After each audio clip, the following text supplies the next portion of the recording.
बिस्मिल्लाहिर्रहमानिर्रहीम। अस्सलाम वालेकुम। बीकॉम पार्ट 1 इकनॉमिक्स एनालिसिस जो है हम उसको डिस्कस कर रहे हैं। लास्ट हमने 12 तक लेक्चर था, चैप्टर 2 था, जिसके अंदर हम लॉ ऑफ सप्लाई को डिस्कस कर रहे थे। तो लॉ ऑफ सप्लाई क्या था, हमने लॉ ऑफ सप्लाई में डिस्कस किया था। Law of supply simply state that if the price of certain commodity goes up, the quantity demand of that commodity also goes up, but it is important other factor should remain same। other factor क्या होते हैं? other factor वो assumptions होती हैं जिनका same होना ज़रूरी है। इकोनॉमिक्स के तमाम जो लॉ हैं वो सर्टेन assumption पे बेस करते हैं। अगर वो assumption सेम होंगी तो इकोनॉमिक्स के लॉ अप्लाई होते हैं। उन assumption को सर्टेस पैरेबस कंडीशंस भी हम लोग कहते हैं। क्लियर हो गई ये बात? अच्छा, अब हमने फिर डिस्कस किया था सप्लाई क्या होता है, स्टॉक क्या होता है, इन चीज़ों को डिस्कस किया था। अच्छा, लास्ट टाइम हमने डिस्कस किया था कि what is the difference between change in quantity supply और चेंज इन सप्लाई। तो उसके लिए हमने कुछ फैक्टर डिस्कस किए थे कि चेंज इन सप्लाई होती है due to non price factor के, और चेंज इन क्वांटिटी सप्लाई होता है ड्यू टू प्राइस फैक्टर के। और जब चेंज इन सप्लाई होता है तो सप्लाई में चेंज आता है तो सप्लाई कर्व राइज और फॉल, यानी कि पूरा का पूरा सप्लाई कर्व शिफ्ट हो जाता है। और जब चेंज इन क्वांटिटी सप्लाई होता है तो उसके अंदर सेम सप्लाई कर्व पे क्वांटिटी सप्लाई एक्सटेंड होती है और कॉन्स्ट्रैक्ट होती है, एक्सटेंशन होती है और कॉन्स्ट्रैक्शन होती है। ठीक है, तो उसी को हम फर्दर अब डिस्कस कर रहे हैं। अभी हम बात कर रहे हैं movement along the supply curve. Movement along the supply curve का मतलब क्या है कि जो प्राइस के चेंज की वजह से, याद रखिएगा, प्राइस की चेंज की वजह से जो क्वांटिटी सप्लाई में चेंज आता है, प्रोड्यूसर मार्केट में कम और ज़्यादा लाता है, कीमत को कम और ज़्यादा होने की वजह से उसको चेंज इन क्वांटिटी सप्लाई कहते हैं। और चेंज इन क्वांटिटी सप्लाई होती है movement along the same supply curve, यानी कि जो सप्लाई कर्व था उसी के ऊपर अप और डाउन होगी। ठीक है, अभी हम इसको ग्राफ से भी डिस्कस करेंगे। इसकी हमने यहाँ डेफिनेशन लिखी है, all those changing in the quantity supply, वो तमाम तब्दीलियां क्वांटिटी सप्लाई में ऑफ अ प्रोडक्ट। प्रोडक्ट मतलब क्या होता है? प्रोडक्ट मतलब होता है गुड्स एंड सर्विसेज। ठीक है, प्रोडक्ट मतलब क्या होता है? Goods and services. तो क्या बात डिस्कस की? All those changing in a quantity supply of a product which come from change in price या चेंज इन मार्केट प्राइस। वो तमाम चेंजिंग क्वांटिटी सप्लाई में जो मार्केट प्राइस के चेंज की वजह से हों। बात समझ में आ रही है? वो तमाम चेंजिंग क्वांटिटी सप्लाई में जो आती हैं जो कि मार्केट प्राइस के चेंज की वजह से हो, are known as movement along the same curve. उसको हम कहते हैं कि वो movement along the same curve हो रही है। और it can be two types, वो दो तरह से मूवमेंट हो सकती है। वो एक मूवमेंट हो सकती है एन एक्सटेंशन, और दूसरी मूवमेंट हो सकती है आ कॉन्ट्रैक्शन। अच्छा, अब अगर हम एक्सटेंशन को डिस्कस करें तो पहले हम ये बात डिस्कस कर लें, हमारे पास दो एक्सिस होते हैं, हमें पता है। एक y एक्सिस होता है और ये वाला x एक्सिस होता है। ठीक है, यहां पर हम जीरो लेते हैं।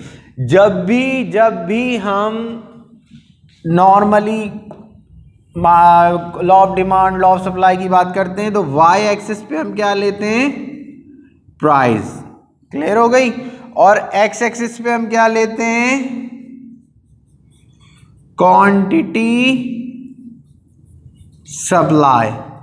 ठीक है, इस एक्सिस पे हम क्या लेते हैं? प्राइस, और x एक्सिस पे हम क्या लेते हैं? Quantity supply. डन है? अच्छा, हमें पता है कि लॉ ऑफ सप्लाई हमें क्या बताता है कि जब प्राइस इंक्रीज होती है तो क्वांटिटी सप्लाई भी क्या होती है? इंक्रीज होती है। और जब दो चीज़ों के दरमियान डायरेक्ट रिलेशनशिप हो, तो वो उसका अगर हम ग्राफ ड्रॉ करें तो वो हमेशा अपवर्ड स्लोपिंग होगा, ठीक है।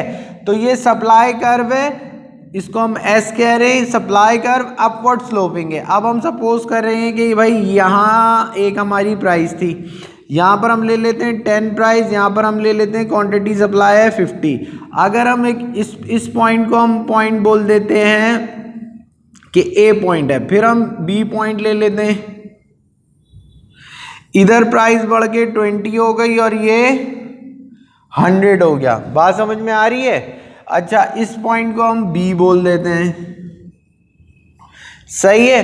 अब दो पॉइंट है, ए पॉइंट पे क्या है, प्राइस कितनी है 10 है, क्वांटिटी सप्लाई कितनी है 50 है। बी पॉइंट पे क्या है, प्राइस बढ़कर 20 हो गई। जब हमारी प्राइस इंक्रीज हो रही है, अगर प्राइस इंक्रीज हो रही है बढ़कर इतनी हो रही है तो क्वांटिटी सप्लाई बढ़कर इतनी हो रही है। तो इसका मतलब क्या है कि प्राइस के बढ़ने से क्वांटिटी सप्लाई भी बढ़ती है। और ये जो क्वांटिटी सप्लाई का बढ़ना है ये किस वजह से है, ये जो पहले हम ए पॉइंट था जिसपे 10 प्राइस पे 50 क्वांटिटी सप्लाई थी, अब बी पॉइंट है जिसपे 20 है प्राइस और क्वांटिटी सप्लाई कितनी है 100। तो ये ए से बी पे क्यों गया, ये ए से बी पे इसलिए गया कि प्राइस चेंज हो गई। बात समझ में आ रही है? प्राइस के चेंज की वजह से जब क्वांटिटी सप्लाई में चेंज आता है तो इसको हम क्या कहते हैं, इसको हम कहते हैं movement along the supply curve. इसको हम कहते हैं movement along the supply curve. और जब प्राइस के बढ़ने की वजह से क्वांटिटी सप्लाई में इंक्रीज होता है तो इसको हम क्या कहते हैं, एक्सटेंशन। इसको हम क्या कहते हैं, एक्सटेंशन। बात समझ में आ रही है? जब प्राइस की बढ़ने की वजह से, प्राइस में इंक्रीज की वजह से प्रोड्यूसर क्वांटिटी सप्लाई ज्यादा लाता है तो उसको क्या कहते हैं, extension in quantity supply. Clear हो गई बात? जब किसी चीज के प्राइस की बढ़ने की वजह से उसकी क्वांटिटी सप्लाई ज्यादा प्रोड्यूसर मार्केट में लाता है तो उसको क्या कहते हैं, एक्सटेंशन। ये ए पॉइंट से बी पॉइंट पे जो जा रहा है इसको क्या कहते हैं, एक्सटेंशन। क्लियर हो गई ये बात? अच्छा, सिमिलरली अगर हम बात करें कॉन्ट्रैक्शन की, तो कॉन्ट्रैक्शन क्या होता है, सेम वही बात। जब प्राइस की तब्दीली की वजह से किसी चीज़ की क्वांटिटी सप्लाई में तब्दीली आती है, या तो, और इन दोनों के दरमियान डायरेक्ट रिलेशनशिप होता है। आपको पता है कि अगर प्राइस बढ़ती है तो सेलर उस चीज़ को ज़्यादा मार्केट में बेचता है, ज़्यादा लाता है क्योंकि उसको प्रॉफिट ज़्यादा मिलता है। और जब प्राइस कम होती है तो उसको कम यूनिट मिल रहे होते हैं, वो कम लाता है। बात समझ में आ रही है? तो अगर प्राइस के बढ़ने की वजह से सप्लाई, क्वांटिटी सप्लाई बढ़ती है और वो सेम पे ही रहता है तो उसको एक्सटेंशन कहते हैं। और अगर हम इसको रिवर्स देखें कि यहाँ से बात शुरू करें कि पहले बी पॉइंट था हमारा ना, सही है, और बी पॉइंट पे हमारी प्राइस कितनी थी, ये बी पॉइंट पे हमारी प्राइस है, प्राइस और क्वांटिटी डिमांड। बी पॉइंट पे हमारी प्राइस कितनी थी 20 और क्वांटिटी सप्लाई कितने यूनिट हो रहे थे 100, ठीक है। अब अगर हम बी से ए पॉइंट पे देखें, ये ए पॉइंट है, ए पॉइंट पे हमारी प्राइस क्या है 10, क्वांटिटी क्या है हमारी 50, सही है।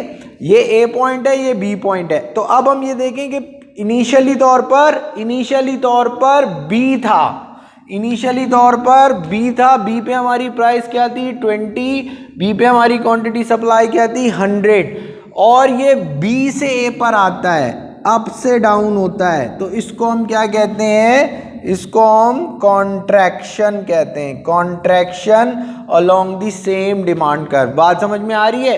कॉन्ट्रैक्शन क्या होता है, जब प्राइस के कम होने की वजह से क्वांटिटी सप्लाई कम हो, जब प्राइस के कम होने की वजह से क्वांटिटी सप्लाई कम होती है along the same supply curve.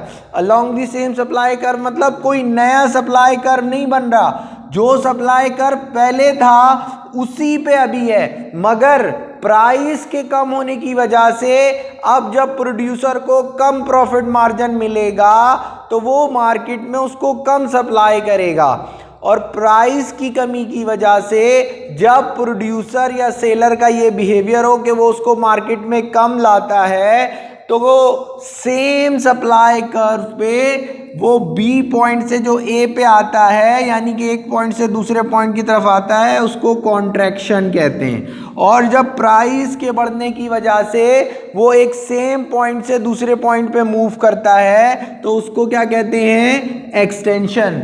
Extension on the same supply curve और contraction on the same supply curve. ये क्यों होता है? ये due to change in price होता है। और जब due to change in price होता है तो हम क्या कहते हैं? हम ये कहते हैं कि भाई ये movement along the same supply curve. ये बात क्लियर है? तो हम ये बात डिस्कस कर रहे थे कि हमारा टॉपिक था चेंज इन क्वांटिटी सप्लाई और change in supply. Change in supply अभी हम नेक्स्ट क्लास में अपनी नेक्स्ट वीडियो में इंशाल्लाह डिस्कस करेंगे। अभी हमने डिस्कस किया है चेंज इन क्वांटिटी सप्लाई। और चेंज इन क्वांटिटी सप्लाई क्यों होता है? Due to change in price. जब प्राइस में चेंज की वजह से उसकी क्वांटिटी सप्लाई में चेंज आता है, जब प्राइस की चेंज की वजह से उसकी क्वांटिटी सप्लाई में चेंज आता है तो उसको हम क्या कहते हैं? Movement along the supply curve. और जब बढ़ती है तो उसको एक्सटेंशन कहते हैं, और जब कम होता है तो उसको कॉन्ट्रैक्शन कहते हैं। इंशाल्लाह इसको आप अपने नोट्स में भी देखिएगा तो आपको और ज़्यादा समझ में आएगा।